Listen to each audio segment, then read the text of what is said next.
Hey Seigneur, c'était pervers. C'était pour nous faire attention à ce monsieur. C'était un pervers, un psychopathe, c'est un pédophile. Coucou tout le monde. Bonjour mes queens. Vous êtes bel et bien sur ma chaîne YouTube, Lily Gerda. En fait, je vais partager avec vous aujourd'hui une story time qui m'est arrivée lorsque j'étais encore en 6e, 5e comme ça.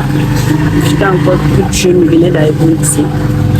En fait, dans mon ancien quartier où j'étais, j'avais une amie à l'époque avec qui je marchais. En rentrant des classes, chaque jour, nous avions l'habitude de prendre un raccourci pour vite arriver à la maison. Et c'est comme ça qu'on fait la connaissance d'un jeune homme. Il pouvait être notre père en fait, il pouvait être notre père. Le monsieur en question commence à nous faire la cour. Nous étions encore des petites filles, on n'avait même pas 13 ans.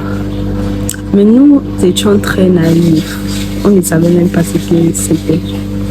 C'est comme ça alors, ma camarade et moi, chaque jour quand on rentrait, on passait chez le monsieur. Il nous donnait à manger, il nous donnait à boire, parfois il nous donnait de l'argent, il nous disait allez rentrer maintenant. Le lendemain matin, il nous disait de repartir. Chaque jour, il faisait comme ça. En fait, il n'a pas dit ouvertement ce qu'il voulait. Il faisait comme ça, un peu. Chaque jour, on rentrait. Il disait toujours, quand vous allez rentrer de l'école, vous passez d'abord à la maison.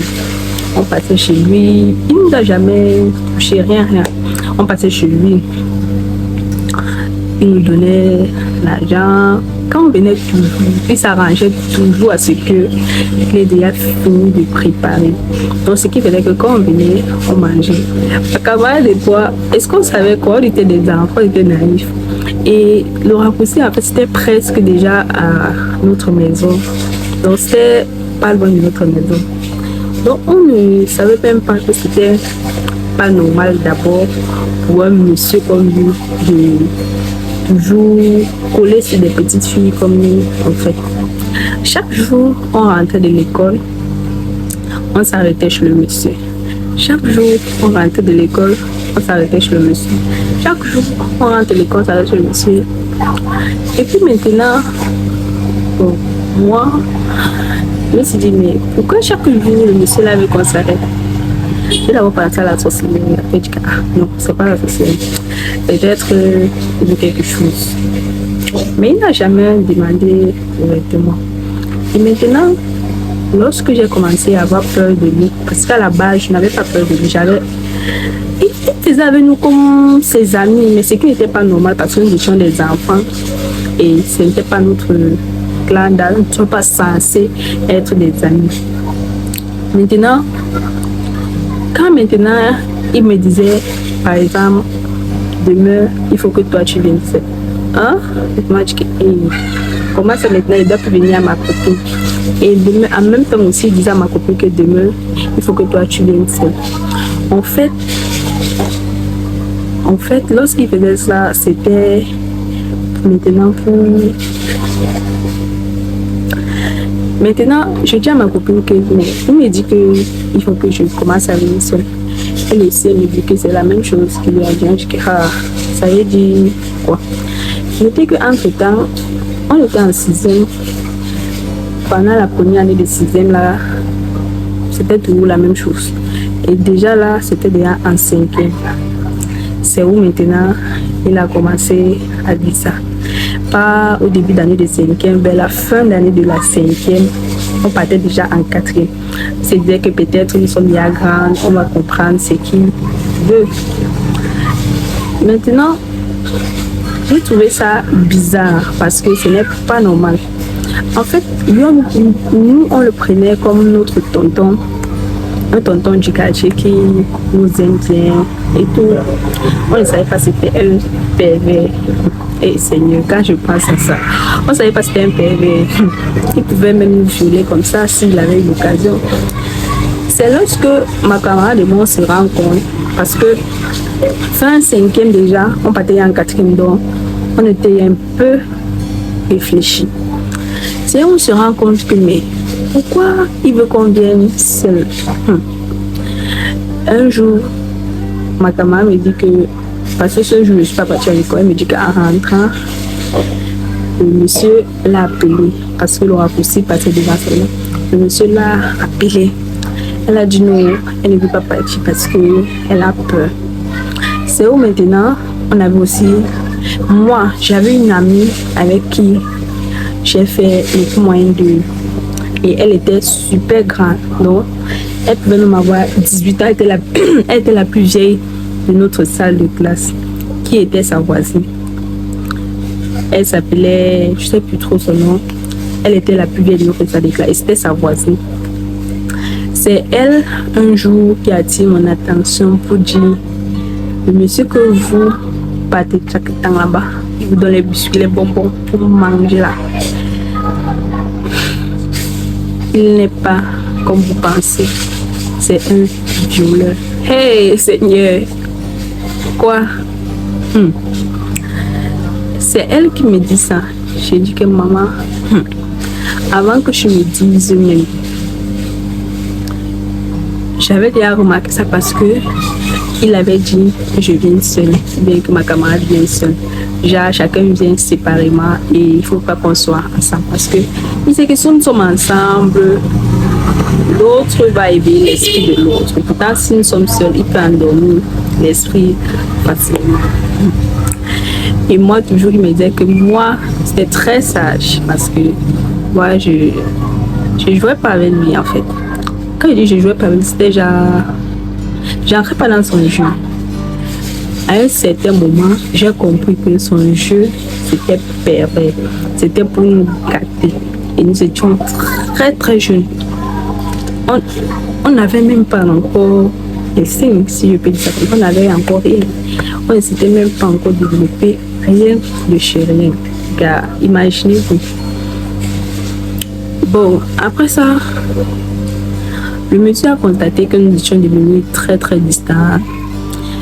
Et je vous rappelle que si à l'époque on avait les téléphones, c'est que le monsieur devait constater que peut-être on l'a même bloqué, mais on n'avait pas les téléphones. On ne permettait même pas d'avoir les téléphones. Nous, on ne pensait même pas avoir les téléphones, donc c'était même pas genre notre objectif. Le monsieur a constaté que nous étions devenus distants. Un jour, le monsieur nous dit pourquoi nous sommes devenus distants, pourquoi on le fuit, pourquoi on l'esquive. Et que non, c'est juste qu'on ne veut plus le rendre ici. Le monsieur nous dit que ok, je vais acheter les escargots de mer, je vais vous préparer ça, il veut que vous veniez manger. Nous avons compris escargot de mer, on croit que c'est quoi. Il a préparé.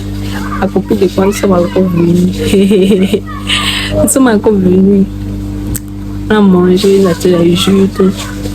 Mais jusque là, en fait, où il nous a servi les escargots de mer, c'était à la cour, c'était pas chez lui. Donc c'était, je peux dire ça comment. Il y avait un endroit, une cour comme ça là, près de chez lui, où les voisins s'asseyaient ensemble et tout, pour taper les commentaires, pour poser et tout. Donc c'est où il avait préparé ça ce jour, il a mangé avec tout le monde. En fait, ce monsieur était un pédophile.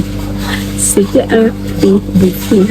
Est-ce que nous savions? C'est Dieu qui nous gardait dans notre naïveté. On pensait que c'était un tonton de notre quartier comme ça, qui nous donnait des choses, qui nous offrait des choses. Ceci pour vous dire que suivez bien ce que vos enfants font parce que c'est très facile de détourner un enfant. Si c'était que ma camarade avec qui j'avais fait le coup moyen 2 n'était pas sa voisine et qui m'avait prévenu que fais attention à ce monsieur, c'est un pervers, un psychopathe, c'est un pédophile. Je ne sais pas ce qui pouvait nous arriver ce jour. Alors c'est comme ça que après ce jour où on a mangé les escargots chez lui, j'ai dit à ma camarade que gars, ne partons plus là-bas. Là. Il peut nous fermer un jour dans sa maison comme ça là. On ne sort plus. On a commencé à éviter la route là. On est passé plus sur la même route de raccourci là en fait pour rentrer à la maison.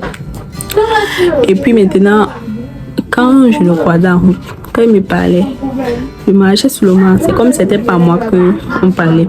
Lorsqu'il me parlait, je marchais seulement, je partais. Il a continué, il a insisté.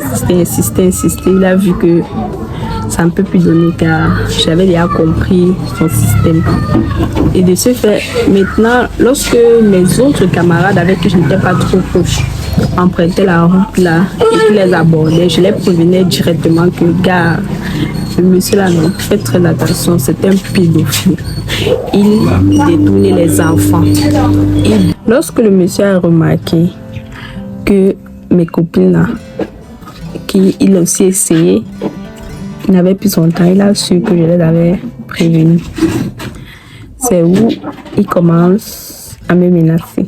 Le monsieur me menace puisqu'il me dit que si je le vois en route, je fuis. Je te vois en route, je fuis, c'est ta route. Je n'ai rien dit. Maintenant, j'ai évité sa route parce que on ne sait pas. Si quelqu'un te dit comme ça et tu prends la légère et puis quelque chose t'arrive, ça va te risquer et péril. En fait, ce qui devait d'abord attirer mon attention, c'est que le monsieur vivait encore chez ses parents. Et non seulement ça, le monsieur vivait seul. Il nous avait dit que sa femme était partie, c'est pourquoi. Mais ça devait d'abord attirer notre attention, mais on était encore naïfs. Enfant, on connaissait rien. On voyait juste ce qu'ils nous offraient, les bonbons, les biscuits et tout. Maintenant, même ses parents, c'est où j'ai commencé à voir que, en fait, même sa mère nous a prévenus depuis. Mais comme elle ne pouvait pas parler ouvertement, vous savez, une mère reste humaine, même si son enfant est comment, elle ne peut pas exposer son enfant. Ce qui fait que chaque fois, parfois même, quand on rentrait de l'école, on voulait aller chez lui, sa maman disait il n'est pas là. Et quelques minutes après, on voit le monsieur sort. En fait, sa maman connaissait qui est réellement son fils, mais ne pouvait pas nous expliquer. Non seulement nous étions petites, mais elle ne pouvait pas aussi salir l'image de son fils. Quand le monsieur sortait, je voyais comment sa mère le regardait toujours un peu du genre, tu cherches quoi derrière les enfants, ou du style, ne gâte pas les enfants des gens, un peu comme ça, mais on ne prêtait pas attention. C'est à partir du moment où ma copine m'a dit que je voyais encore tous les indices que la maman envoyait, tous les signaux que la maman nous envoyait, mais on ne voyait pas, on ne prêtait pas attention à ça. Et ça aurait pu nous coûter la vie peut-être, parce que déjà des personnes comme ça, vous ne savez pas à quel point ils sont capables d'arriver. Vous ne savez pas jusqu'où ils sont prêts pour avoir ce qu'ils veulent. Donc, une façon de vous dire, de sensibiliser, contrôlez vos enfants et causez beaucoup avec les enfants. C'est très important, causer beaucoup avec les enfants. En fait, c'était même pas que ma copine et moi manquaient.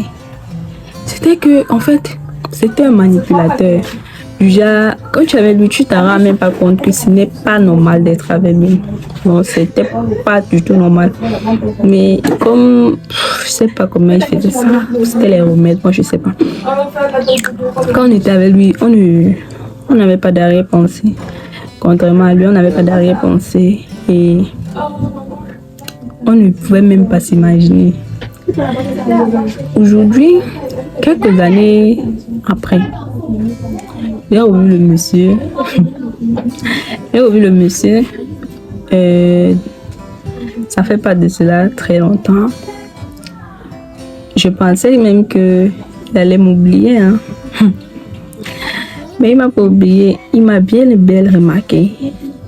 Notez que ça fait plusieurs années que nous avons quitté ce quartier, près de 10 ans. Mais le monsieur m'a très bien remarqué. Il ne m'a pas oublié. Donc, ce jour, lorsqu'il m'a vu, la façon que je l'ai regardé, il a su que, gars, s'il essayait seulement de dire qu'il va me parler, je devais seulement l'insulter. Mais heureusement pour nous, il n'a jamais pu faire ce qu'il avait prévu en tête. On a eu la chance et c'est aussi la grâce de Dieu parce que Dieu lui-même, il a vu que nous étions des enfants, nous étions naïfs. Et grâce à ma camarade, ok, je me suis rappelé son nom, grâce à ma camarade, elle s'appelait Mimi. Grâce à ma camarade Mimi, là, je les remercie jusqu'à aujourd'hui parce que je ne sais pas ce qu'il aurait pu nous faire à ma copine et moi. Je ne sais pas ce qu'il aurait pu nous faire. Il aurait pu gâter notre vie comme ça. Il aurait pu nous détruire. Ça devait être un traumatisme psychologique à vie. Mais grâce à Dieu, rien de ce qu'il a prévu ne s'est réalisé. Il n'a pas pu atteindre ses objectifs et